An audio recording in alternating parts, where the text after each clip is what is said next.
So this is the Particles Homework Booklet question 12. Electron capture can be represented by the following equation, which row correctly identifies x and y. So we're told that we've got a proton and an electron, and they're going to combine to form x and y.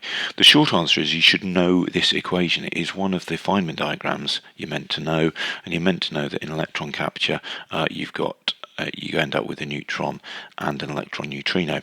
But there are another number of other ways we can do it, and the most obvious would be to look at the various quantum numbers and making sure they are conserved. So if we look at what we start with, a proton and electron, we've got a baryon number of 1, a charge of 0, a lepton number of 1, and a strangeness of 0.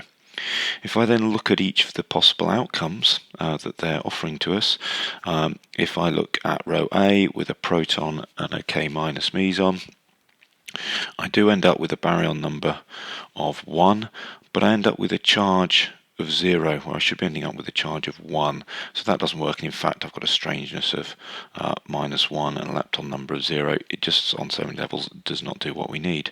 If I look at the electron and the positron, we end up with a baryon number of 0. We need it to be 1 as it was before, so that doesn't work. And if I look at the neutron and the pion, row D, then yes, I've got a baryon number of 1.